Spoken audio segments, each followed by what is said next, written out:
Hello friends, मैं हूं सना अंसारी। आप देख रहे हैं सनाइस यूट्यूब चैनल। फ्रेंड्स, आज हम पढ़ेंगे वाक्य यानी कि सेंटेंस के बारे में कि सेंटेंस कितने प्रकार के होते हैं। तो गाइस, सेंटेंस जो होते हैं वो 4 प्रकार के होते हैं। पहला होता है सिंपल सेंटेंस, दूसरा होता है कंपाउंड सेंटेंस, तीसरा होता है कॉम्प्लेक्स सेंटेंस, चौथा होता है कंपाउंड कॉम्प्लेक्स सेंटेंस। ये 4 प्रकार के सेंटेंस होते हैं।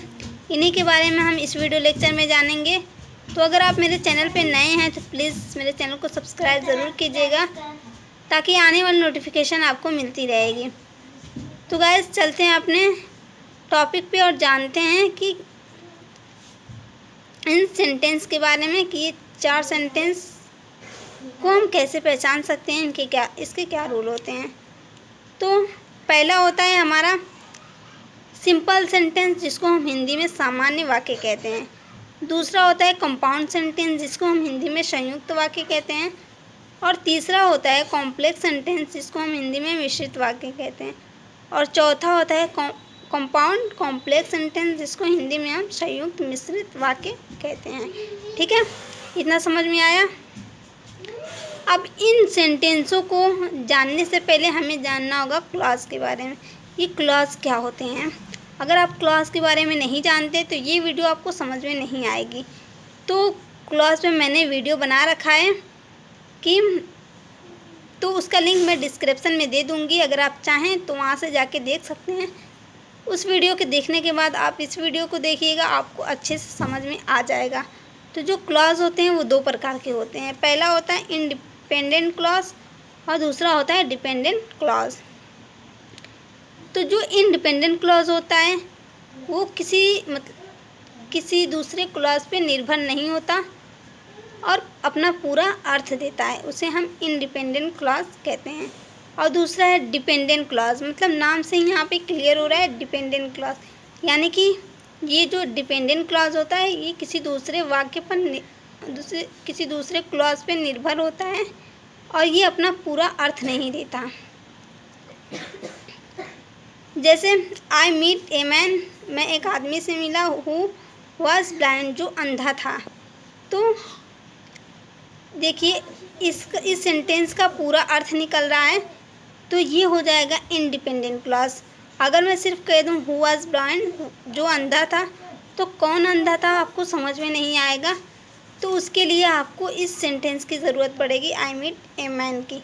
जब इसको आप इस सेंटेंस में जोड़ देंगे तो ये पूरा एक सेंटेंस बन जाएगा और पूरा अर्थ देगा, तो आपको समझ में आएगा। तो हु वॉज ब्लाइंड जो है ये है डिपेंडेंट क्लॉज। ठीक है, अब जानते हैं सिंपल सेंटेंस जो होता है इसमें एक डिपेंडेंट क्लॉज होता है, इसमें सिर्फ एक ही डिपेंडेंट क्लॉज होता है। और दूसरा है कंपाउंड सेंटेंस, उसमें 2 इंडिपेंडेंट क्लॉज होंगे। ठीक है, तीसरा है कॉम्प्लेक्स सेंटेंस, तो कॉम्प्लेक्स सेंटेंस में एक इंडिपेंडेंट क्लॉज होगा और एक डिपेंडेंट क्लॉज होगा। चौथा है कंपाउंड कॉम्प्लेक्स सेंटेंस, तो इसमें 2 इंडिपेंडेंट क्लॉज होंगे और एक डिपेंडेंट क्लॉज होगा। इतना मस्ट है, और इसके अलावा और भी हो सकते हैं। ठीक है, तो जैसा कि मैंने कहा कि जो सिंपल सेंटेंस होते हैं उसमें एक इंडिपेंडेंट क्लॉज होता है। तो यहाँ पे मैंने लिखा है मोहन वाज सिंगिंग, तो देखिए इसमें एक इंडिपेंडेंट क्लॉज है और ये एक सेंटेंस भी है, तो ये एक सिंपल सेंटेंस भी है। दूसरा है राधा वाज डांसिंग, तो इसमें भी एक इंडिपेंडेंट क्लॉज है और ये एक सिंपल सेंटेंस भी है। दूसरा है हमारा कंपाउंड सेंटेंस, तो कंपाउंड सेंटेंस में जैसा कि मैंने बताया कि उसमें 2 इंडिपेंडेंट क्लॉज होंगे। तो यहाँ पे मोहन वाज सिंगिंग, इसमें एक इंडिपेंडेंट क्लॉज है और राधा वाज डांसिंग, इसमें एक इंडिपेंडेंट क्लॉज है। जब इन दोनों को हम कोऑर्डिनेटिंग कंजक्शन से जोड़ देंगे तो ये एक कंपाउंड सेंटेंस बन जाएगा, जैसे कि Mohan was singing and Radha was dancing, तो ये एक कंपाउंड सेंटेंस बन गया। अब तीसरा है हमारा कॉम्प्लेक्स सेंटेंस, तो कॉम्प्लेक्स सेंटेंस में मैंने बताया कि एक इंडिपेंडेंट क्लॉज होगा, एक डिपेंडेंट क्लॉज होगा। तो यहाँ पे देखिए he ate before we get him, तो यहाँ पे बिफोर जो है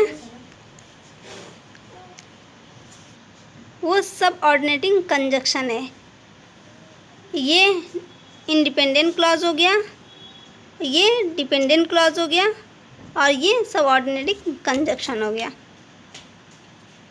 और दूसरा है he is the man who was talking to me yesterday, तो यहाँ पे ये इंडिपेंडेंट क्लॉज, ये डिपेंडेंट क्लॉज और ये जो हु है यहाँ पे ये हो गया हमारा रिलेटिव प्रोनाउन। तो आपको जब भी कॉम्प्लेक्स सेंटेंस को पहचानना हो तो आप इसी चीज़ की मतलब कि जो सबऑर्डिनेटिंग कंजक्शन है, ये जो रिलेटिव प्रोनाउन है, इन सभी चीज़ों पे अगर आप इस पे ध्यान देंगे तो आप पहचान जाएंगे कि कौन कंपाउंड सेंटेंस है और कौन कॉम्प्लेक्स सेंटेंस है। और चौथा है हमारा कंपाउंड कॉम्प्लेक्स सेंटेंस, तो इसमें एक डिपेंडेंट क्लॉज होगा और दो इंडिपेंडेंट क्लॉज होंगे। तो जैसे देखिए, और इसे हम सबऑर्डिनेटिंग कंजक्शन, कोऑर्डिनेटिंग कंजक्शन, इन सब से ये जुड़ा होगा।